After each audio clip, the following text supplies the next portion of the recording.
शुरू हो गई मामो। Good morning. स्वागत है आप सभी का मेरे यूट्यूब चैनल डेली नोट्स में। मैं हूं सौरभ पाठक और आज डेट है 23 अक्टूबर 2020 और डे है मोल डे। इस वीडियो में जितने भी महत्वपूर्ण प्रश्न आप सभी को दिखाए जाएंगे उन सभी प्रश्नों की पीडीएफ फाइल आप सभी मेरे टेलीग्राम चैनल से डाउनलोड कर सकते हैं। टेलीग्राम चैनल का लिंक वीडियो के डिस्क्रिप्शन पर दिया हुआ है।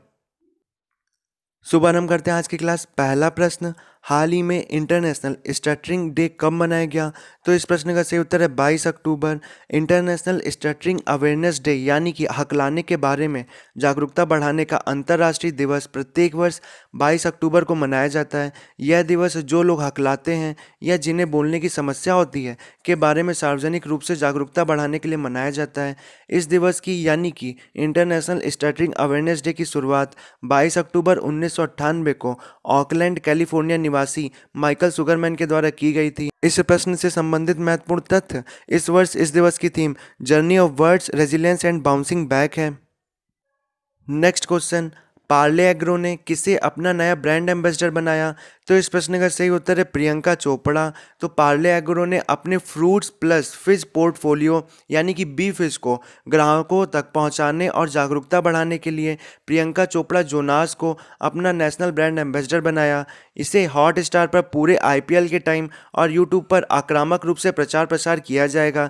बी फिश ताजे सेब के रस से लैस माल्ट फ्लेवर्ड कार्बोनेटेड पेय पदार्थ है। इस प्रश्न से संबंधित महत्वपूर्ण तथ्य, पार्ले एग्रो तो इसकी स्थापना 1984 में हुई थी। इसका मुख्यालय मुंबई में है। इसके वर्तमान के चेयरमैन या अध्यक्ष प्रकाश जयंतीलाल चौहान जी हैं। नेक्स्ट क्वेश्चन, एलजी सिग्नेचर के ब्रांड एम्बेसडर कौन बने? तो इस प्रश्न का सही उत्तर है लुइस हैमिल्टन। एलजी इलेक्ट्रॉनिक्स ने home solution brand LG signature का global brand ambassador Lewis Hamilton को बनाया।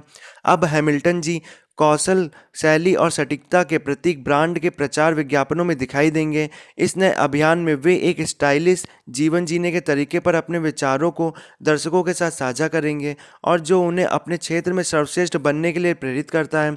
इस प्रश्न से संबंधित महत्वपूर्ण तथ्य, एलजी तो इसकी स्थापना अक्टूबर 1958 में हुई थी। इसका मुख्यालय साउथ कोरिया में है। इसके वर्तमान के चेयरमैन या अध्यक्ष क्वांग मोकू जी हैं।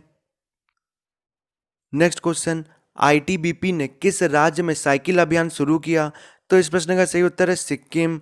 आईटीबीपी यानी कि इंडो तिब्बतन बॉर्डर पुलिस की 11वीं बटालियन ने सिक्किम राज्य के पैंगोंग बेस से राज्य के सीमावर्ती गांवों तक पहुंच बनाने के लिए एक साइकिल अभियान शुरू किया। सिक्किम के संस्कृति, सड़क और पुल विभाग के मंत्री समदुप लेप्चा ने इस अभियान को हरी झंडी दिखाई। आईटीबीपी टीम के द्वारा कुल 218 किलोमीटर कठिन इलाकों को इस अभियान के माध्यम से 20 दिनों में कवर किया जाएगा। इस प्रश्न से संबंधित महत्वपूर्ण तथ्य, आईटीबीपी तो इसका full form Indo Tibetan border police है। इसकी स्थापना 24 अक्टूबर 1962 में हुई थी। इसके वर्तमान के चेयरमैन या अध्यक्ष श्री सुरजीत सिंह देसवाल जी हैं। अगला महत्वपूर्ण तथ्य, सिक्किम तो सिक्किम की कैपिटल या राजधानी का नाम गंगटोक है। यहाँ के वर्तमान के चीफ मिनिस्टर या मुख्यमंत्री का नाम प्रेम सिंह तमंग है और गवर्नर गंगा प्रसाद हैं। राज्यसभा सीटों की संख्या 1 और लोकसभा सीटों की भी संख्या 1 है। राजकीय पशु का नाम रेड पांडा, राजकीय पक्षी का नाम ब्लड फिसेंट है, राजकीय फूल का नाम नोबल डेंड्रोबियम है, राजकीय पेड़ का नाम रोडोडेंड्रोन है। नेक्स्ट क्वेश्चन, वर्ष 2019 में घरेलू सैलानियों को आकर्षित करने में किस राज्य ने टॉप किया? तो इस प्रश्न का सही उत्तर है उत्तर प्रदेश। पर्यटन मंत्रालय द्वारा जारी भारतीय पर्यटन सांख्यिकी 2020 के अनुसार वर्ष 2019 में आने वाले सबसे अधिक घरेलू पर्यटकों को आकर्षित करने में उत्तर प्रदेश शीर्ष स्थान पर रहा। 2019 में लगभग 53.6 करोड़ घरेलू पर्यटकों ने उत्तर प्रदेश का दौरा किया, जो कि कुल पर्यटकों का 23.1% हिस्सा है। दूसरे स्थान पर तमिलनाडु 21.3% के साथ रहा और आंध्र प्रदेश 10.2% स्थान के साथ तीसरे स्थान पर रहा। अब ये तो हो गई स्वदेशी पर्यटकों की बात। विदेशी पर्यटकों के बारे में, तमिलनाडु पहले स्थान पर, दूसरे स्थान पर महाराष्ट्र और तीसरे स्थान पर उत्तर प्रदेश रहा। इस प्रश्न से संबंधित महत्वपूर्ण तथ्य, उत्तर प्रदेश तो उत्तर प्रदेश की कैपिटल या राजधानी का नाम लखनऊ है। यहाँ के वर्तमान के चीफ मिनिस्टर या मुख्यमंत्री का नाम योगी आदित्यनाथ है और गवर्नर आनंदीबेन पटेल हैं। राज्यसभा सीटों की संख्या 31 या 31, लोकसभा सीटों की संख्या 80 यानी कि 80। राजकीय पशु का नाम बारहसिंगा, राजकीय पक्षी का नाम सारस, राजकीय फूल का नाम पलास, राजकीय पेड़ का नाम अशोका है। नेक्स्ट क्वेश्चन, मार्केट डेटा साझा करने के लिए नई समिति का गठन किसने किया? तो इस प्रश्न का सही उत्तर है सेबी। तो सेबी ने बाजार डेटा तक पहुंच बनाने के लिए उचित नीति की सिफारिश करने, श्रेणीबद्ध डेटा पैरामीटर, डेटा की जरूरत और अंतराल की पहचान करने, डेटा गोपनीयता और बाजार के आंकड़ों पर लागू विनियम की सिफारिश करने के लिए एक स्थायी समिति मार्केट डेटा सलाहकार समिति का गठन किया। इस समिति की अध्यक्षता सेबी की पूर्वकालिक सदस्य मधुबी पुरी बुच करेंगी। इस प्रश्न से संबंधित महत्वपूर्ण तथ्य सेबी का full form security and exchange board of India है, यानी कि भारतीय प्रतिभूति और विनिमय बोर्ड। इसकी स्थापना 12 अप्रैल 1952 में हुई थी। इसका मुख्यालय मुंबई में है। इसके वर्तमान के चेयरमैन या अध्यक्ष अजय त्यागी जी हैं। नेक्स्ट क्वेश्चन, आसन कंजर्वेशन रिजर्व किस राज्य का पहला रामसर स्थल बना? तो इस प्रश्न का सही उत्तर है उत्तराखंड। पर्यावरण, वन और जलवायु परिवर्तन मंत्रालय ने आसन कंजर्वेशन रिजर्व को उत्तराखंड का पहला रामसर स्थल बनाने की घोषणा की, जो कि इसे अंतर्राष्ट्रीय महत्व का वेटलैंड बनाता है।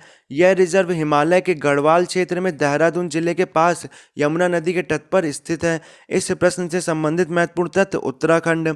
तो यहाँ की 2 कैपिटल या राजधानियाँ हैं, पहली गैरसेन जो कि गर्मी की है और दूसरी देहरादून जो कि विंटर की है। यहाँ के वर्तमान के चीफ मिनिस्टर या मुख्यमंत्री का नाम त्रिवेंद्र सिंह रावत है और राज्यपाल बेबी रानी मौर्य हैं। राज्यसभा सीटों की संख्या 3, लोकसभा सीटों की संख्या 5 है। राजकीय पशु का नाम अल्पाइन मस्क डियर, राजकीय पक्षी का नाम हिमालयन मुनाल, राजकीय फूल का नाम ब्रह्म कमल और राजकीय पेड़ का नाम बुरांस है।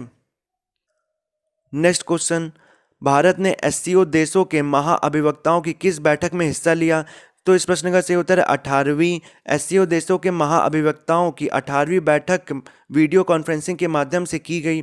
इस बैठक में भारत का प्रतिनिधित्व सॉलिसिटर जनरल तुषार मेहता ने किया था।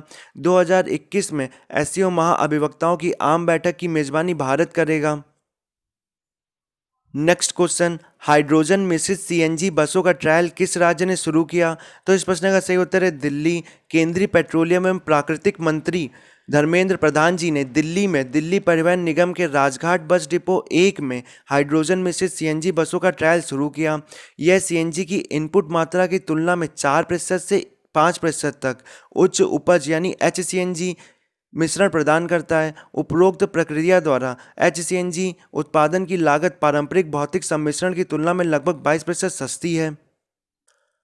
नेक्स्ट क्वेश्चन, मंत्रिमंडल ने किस राज्य में सेब खरीद हेतु एमआईएस के विस्तार को मंजूरी दी?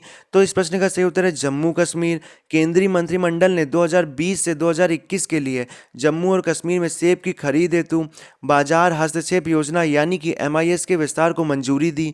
राज्य के डिजाइन एजेंसियों के माध्यम से सेब की खरीद केंद्रीय प्रोक्योरिंग एजेंसी यानी कि राष्ट्रीय कृषि सहकारी विपणन संघ अर्थात एनएफईडी द्वारा की जाएगी। नेक्स्ट क्वेश्चन, भारतीय वायुसेना की किस पहली महिला अधिकारी का निधन हो गया? तो इस प्रश्न का सही उत्तर है विजय लक्ष्मी रमनन। आईएएफ की पहली महिला अधिकारी विंग कमांडर डॉक्टर विजय लक्ष्मी रमनन का निधन हो गया। इनका जन्म फरवरी 1924 में हुआ था। ये अपनी एमबीबीएस करने के बाद 22 अगस्त 1955 को आर्मी मेडिकल कोर में शामिल हुई थी। इन्हें अगस्त 1972 में विंग कमांडर के पद पर पदोन्नत किया गया था। ये फरवरी 1979 में सेवानिवृत्त हुई थी। इस प्रश्न से संबंधित महत्वपूर्ण तथ्य भारतीय वायुसेना या आईएएफ, इसका फुल फॉर्म इंडियन एयरफोर्स होता है। इसकी स्थापना 8 अक्टूबर 1932 को हुई थी। इसका मुख्यालय न्यू दिल्ली में है। इसके वर्तमान के चेयरमैन या अध्यक्ष राकेश कुमार सिंह भदौरिया हैं। नेक्स्ट क्वेश्चन, हाल ही में किस अर्थशास्त्री का निधन हो गया? तो इस प्रश्न का सही उत्तर है जयंत यादव। इन्होंने कलकत्ता मेट्रोपॉलिटन डेवलपमेंट कॉर्प के वित्तीय सलाहकार और एडीबी में यानी कि एशियन डेवलपमेंट बैंक में निदेशक के रूप में कार्य किया था। ये उत्तर पूर्वी विकास वित्त निगम लिमिटेड के संस्थापक अध्यक्ष थे। ये 2003 से 2009 के समय में असम के मुख्यमंत्री के वित्तीय सलाहकार भी रहे। इस वीडियो में किसी भी प्रकार के संशोधन या सुझाव की आवश्यकता हो तो आप मुझे कमेंट के माध्यम से बता सकते हैं। और जो भी लोग इस चैनल पर नए जुड़ रहे हैं, चैनल को लाइक शेयर और सब्सक्राइब करें और मेरी मेहनत को सफल बनाएं। धन्यवाद।